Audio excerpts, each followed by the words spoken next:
Hey everybody, this is the Worlds of Afar collection for Eclipse, and I'm going to teach you how to play each expansion inside. This was packaged as one box for the Kickstarter campaign, but inside there are lots of expansions, and right now you can buy a few of them directly from the publisher. So let's dive right in.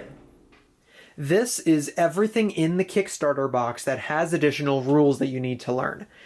So in this video, I'm going to cover everything in these rule sheets, starting with the minor species. This adds the ability to form diplomatic relations with these minor species ambassador tiles. So first of all, you should note that they are the same shape as these normal ambassador tiles, but the difference is that each of these gives you a special ability. Normally, diplomacy is only used in 4 to 6 player games, but my favorite part about this expansion is that you can use them in any player count. So what that really means then is that these spots on the reputation track for ambassador tiles, these normally go unused in a 2 to 3 player game, but now they can be used for minor species. To include these in a game, it's really easy. You just choose 4 of them at random and you put them on the table during setup. Then, at any time during any of your actions, you can pay the money cost in the corner of that tile to form diplomatic relations with it. So you just put this on your reputation track on any of the open ambassador spots, and the ability on that tile takes effect immediately, and it can never be discarded for the rest of the game. You could even have multiple tiles if you want to, but you're not allowed to take a minor species tile if you are the traitor. Okay, that works exactly like all other diplomacy. Let's just do a quick run through of what these abilities do, but if you forget, the rule sheet is pretty clear about it. These all give you a discount when building things. So a -1 discount for building cruisers and orbitals, and a -2 discount for building dreadnoughts and monoliths. This gives you a -1 science discount for researching all techs. Okay, you still have to pay the minimum cost, but it's a -1 for everything. That's pretty strong. This is just a white planet, so you can put immediately any population cube on there you want, and you don't need to use a colony ship to do it. This is just straight up 3 points. This is 1 point for every ambassador tile that you have, including itself. And this is 1 point for every reputation tile that you have. Rift cannons are powerful weapons that you can only equip by researching this rare tech, which will let you use the corresponding ship part, or by finding this discovery tile, which you can put directly on one of your ship blueprints. Now let's take a closer look at these dice. The first thing you'll notice about the dice are that there's no numbers on them, which means they are completely unaffected by shields and computers, which is pretty interesting. 2 of the faces are blank. One here and one here, so it'll miss a third of the time. 3 of the faces have these solid starbursts, so it can deal 1, 2, or 3 damage, which is really good. But here's the big downside, is that 2 of the dice faces have these hollow starbursts, which means that a third of the time, the rift cannons will backfire and deal damage to your own ships. So if you use these weapons, you better have some hull on your ships to protect you from yourself. So in this example, I have 4 interceptors with a rift cannon, 2 cruisers with a rift cannon, and my dreadnought has some other type of weapon. So my interceptors are fastest, so they fire first, and they actually happen to deal a lot of damage, which is awesome, but unfortunately, I need to take 3 damage to my own ships. And these get assigned to the ships that I have in the battle with rift cannons. Okay, so that means my dreadnought is going to be safe because it doesn't have any rift cannons. The other unfortunate piece of this is that I don't get to pick where this damage is assigned to my own ships. Okay, it actually gets assigned automatically, just as if I had taken damage from a non-player ship, like the Ancients. So if you remember how that works, I first have to look to destroy my ships from largest to smallest, again, excluding my dreadnought because it doesn't have any rift cannons. So I'm going to have to take 2 of these damage and destroy one of my cruisers with it. Now there's only 1 damage left, so I can't destroy either of these ship types.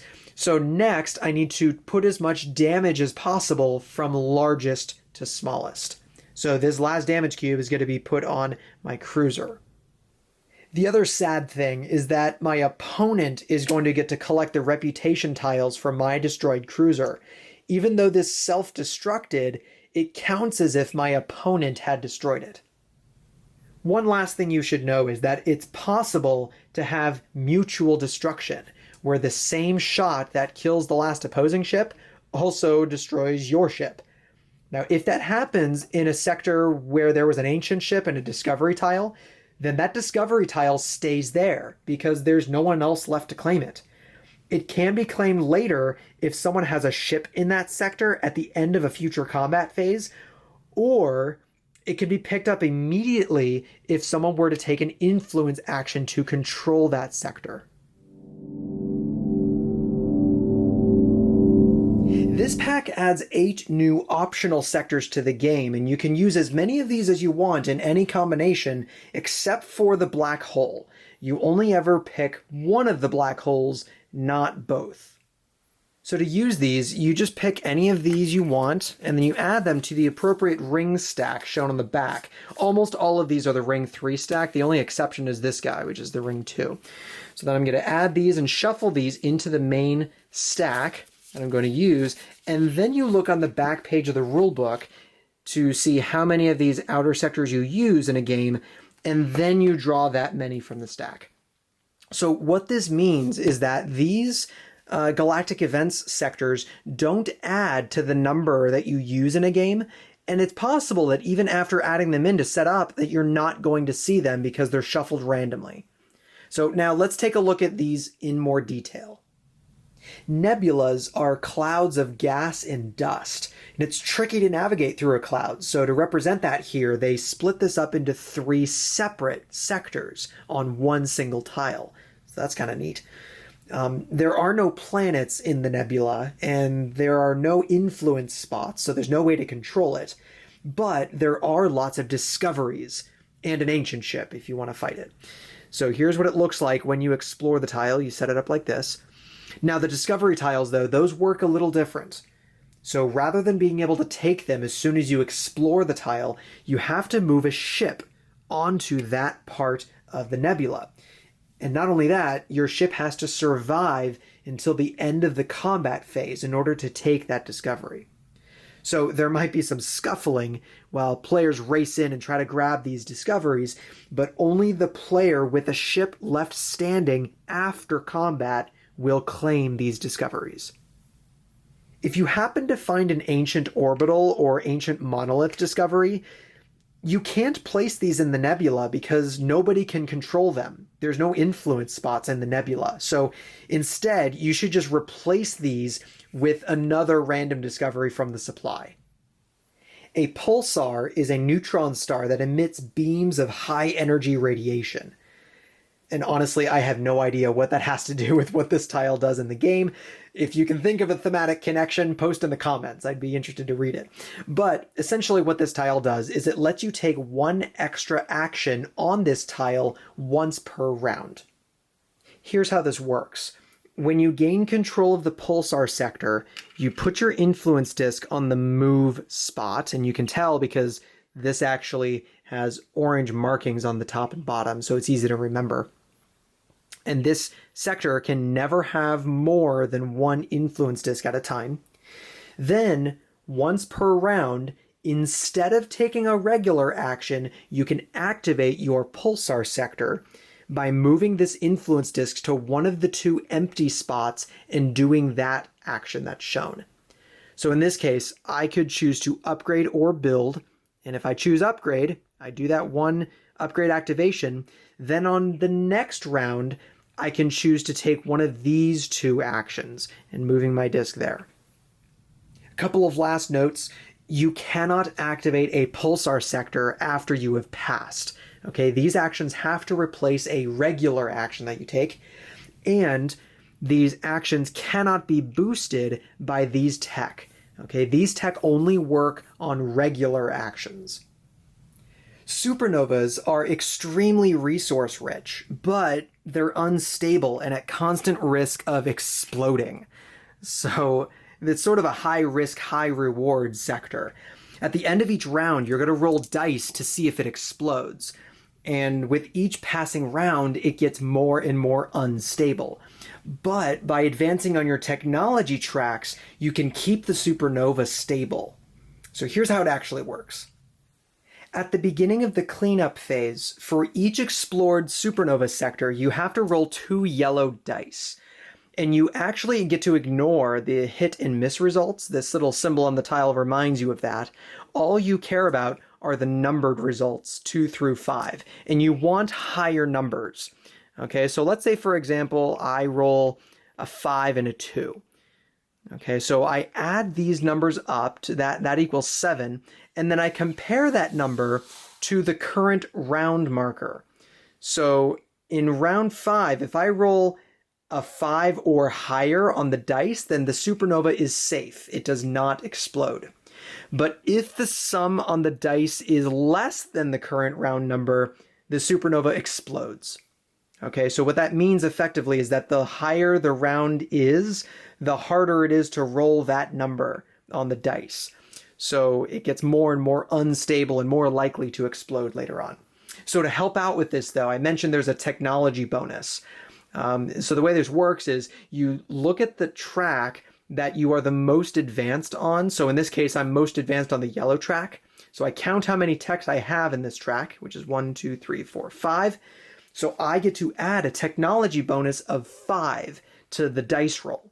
So in this case, I didn't roll a 2. I actually rolled 5 plus 2 is 7. So I would be safe on round 5. In fact, I'd be safe all the way up to round 7 with this result. Now, that technology bonus only affects the player who controls that supernova sector. If you roll too low and the supernova explodes, then absolutely everything on this sector gets destroyed. Okay, the population cubes go back to their respective tracks, the influence disk goes back to the owner's track, and then this tile flips over and it becomes a completely empty sector with no wormhole connections around it. Now, if you really wanted to, though, you could still travel there if you had the wormhole generator tech. With these sectors, you can travel through the abyss of a black hole to another place and time. You'll emerge into a completely different sector on the board, but you'll never quite know when you'll emerge. So the first thing you'll notice here is that there is a discovery tile, but it's not claimed by the person who explores the black hole. Instead, it's the first person to enter the black hole will get to take this discovery. And when you enter a ship onto this black hole sector, it immediately stops moving and enters the black hole. So you take it away from the game board. So it's not possible to move through the black hole sector. As soon as you touch the black hole, you are sucked in and you leave the game board. Now this is where it gets interesting because the timing of when that ship will emerge is determined by this little chart right here. So as soon as your ship touches and you leave the game board, you roll this dice right away. And if it's a starburst or a miss symbol, then your ship will take 1 damage and it will emerge immediately from the black hole. If it's a 2 or 3, then your ship will emerge after 1 round. So on the next round, it will emerge. And if it's a 4 or 5, it will emerge in 2 rounds from now. When the ship returns from the black hole, it moves on to a completely different sector based on which black hole you're using. This black hole is pretty straightforward. It's just a 1 symbol, which means that your ship can emerge onto any ring 1 sector that you choose. That's anything around the galactic center. So that's pretty cool. For this black hole, though, it's a little trickier. Okay, this symbol is a picture of a half wormhole connection that's touching nothing. So essentially, your ship can emerge onto any sector that has a half wormhole connection touching nothing, empty space.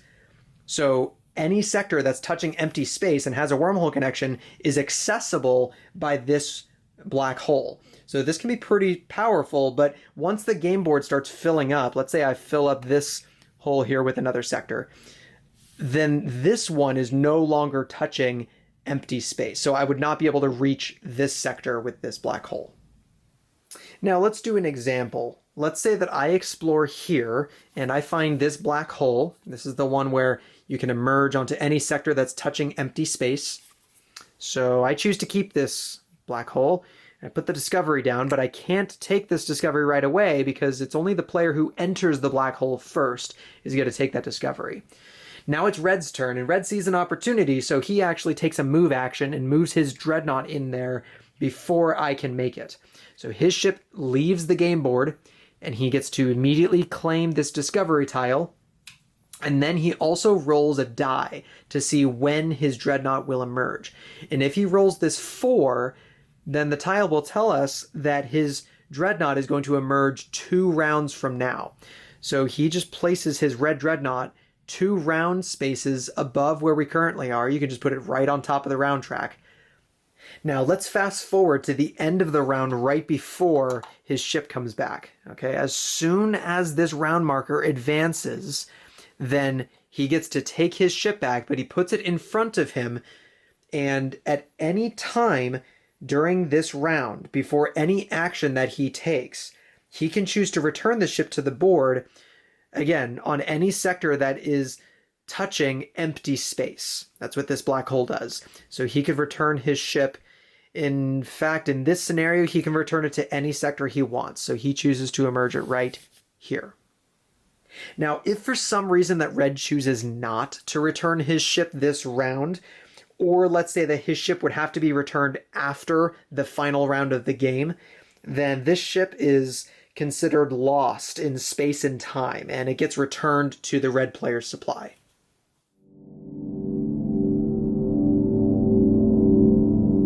These last few things we're going to talk about are Kickstarter exclusives. So even though you can't buy these today, I just want to emphasize that none of these are essential to enjoying Eclipse. They're just fun little extras you can add in.